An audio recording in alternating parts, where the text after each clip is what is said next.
Hello, friends. Welcome to our Read Aloud of Holes.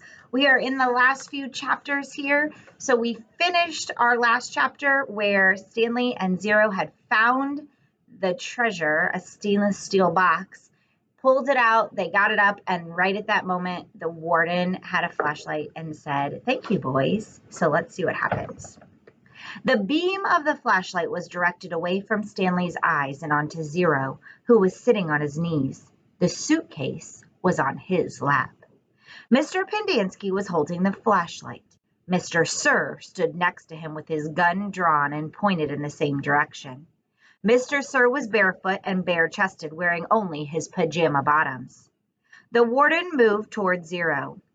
She was also in her bedclothes, wearing an extra-long t-shirt. Unlike Mr. Sir, however, she had on her boots. Mr. Pendanski was the only one fully dressed. Perhaps he had been the guard on duty.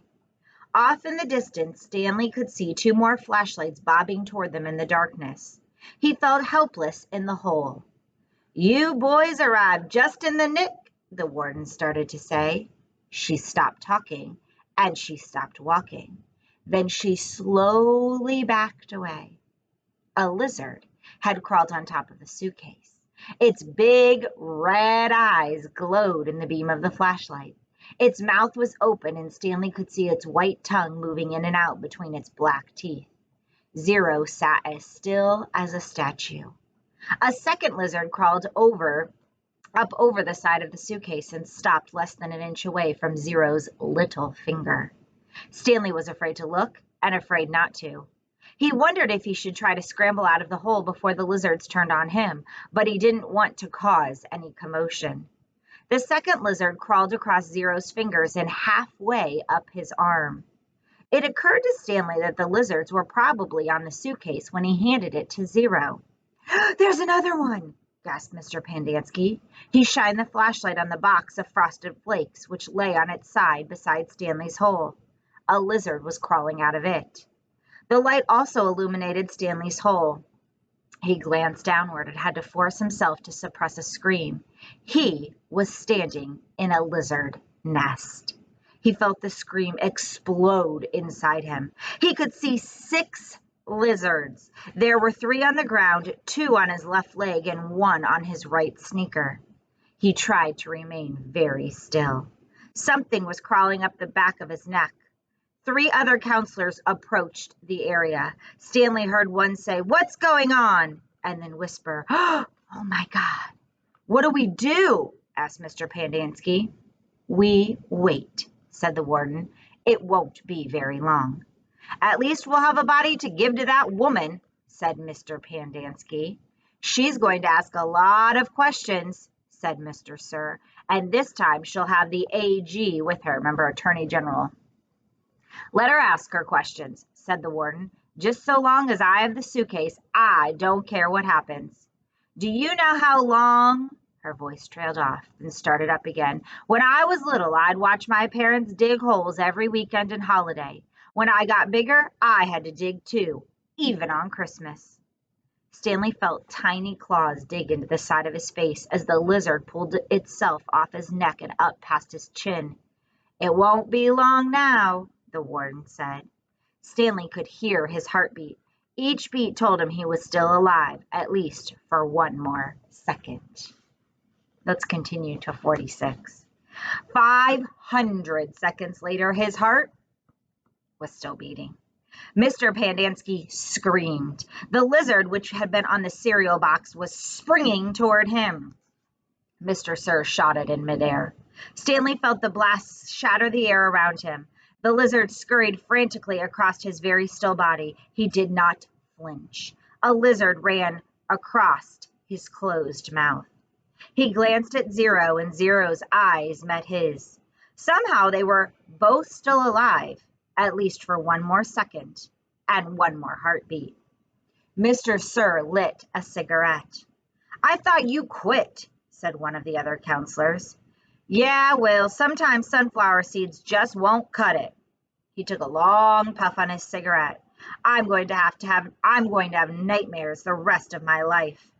"Maybe we should just shoot them," suggested Mr. Pendanski. "Who?" asked a counselor. The lizards or the kids? Mr. Pendanski laughed grimly. The kids are going to die anyway. He laughed again. At least we got plenty of graves to choose from. We've got time, said the warden. I've waited this long. I can wait another few. Her voice trailed off. Stanley felt a lizard crawl in and out of his pocket. We're going to keep our story simple, said the warden. That woman's going to ask a lot of questions. The Attorney General will most likely initiate an investigation. So this is what happened. Stanley tried to run away in the night, fell in a hole, and the lizards got him. That's it. We're not even going to give them Zero's body. As far as anybody knows, Zero doesn't exist. Like Mom said, we got plenty of graves to choose from. Why would he run away if he knew he was getting released today? Asked Mr. Pendanski. Who knows? He's crazy. That was why we couldn't release him yesterday. He was delirious, and we had to keep watch over him so he wouldn't hurt himself or anybody else. She's not going to like that, said Mr. Pendanski. She's not going to like anything we tell her, said the warden. She stared at Zero in the suitcase. Why aren't you dead yet? She asked. Stanley only half listened to the talk of the counselors. He didn't know who that woman was or what AG meant. He didn't even realize they were initials. It sounded like one word, AG. His mind was focused on the tiny claws that moved up and down his skin and through his hair. He tried to think about other things. He didn't want to die with the images of the warden, Mr. Sir, and the lizards etched into his brain. Instead, he tried to see his mother's face. His brain took him back to a time when he was very little, all bundled up in a snowsuit. He and his mother were walking hand in hand, mitten in mitten, when they both slipped on some ice and fell and rolled down a snow-covered hillside. They ended up at the bottom of the hill. He remembered he almost cried, but instead he laughed. His mother laughed too. He could feel the same lightheaded feeling he felt then, dizzy from rolling down the hill. He felt the sharp coldness of the snow against his ear. He could see flecks of snow on his mother's bright and cheery face. This is where he wanted to be when he died. Hey, caveman, guess what? Said Mr. Sir. You're innocent after all. I thought you'd like to know. Your lawyer came to get you yesterday. Too bad you weren't here. The words meant nothing to Stanley, who was still in the snow in his brain, and he and his mother climbed back up the hill and rolled down again, this time on purpose. Later, they had hot chocolate with lots of melted marshmallows. It's getting close to 4:30, said Mr. Pendanski. They'll be waking up soon. The warden told the counselors to return to the tents. She told them to give the campers breakfast and to make sure they didn't talk to anyone.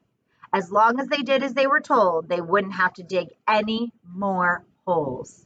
If they talked, they would be severely punished. How should we say they will be punished? One of the counselors asked. Let them use their imagination, said the warden. Stanley watched the counselors return to the tents, leaving only the warden and Mr. Sir behind. He knew the warden didn't care whether the campers dug any more holes or not. She'd found what she was looking for. He glanced at Zero. A lizard was perched on his shoulder. Zero remained perfectly still except for his right hand, which slowly formed into a fist. Then he raised his thumb, giving Stanley the thumbs up sign.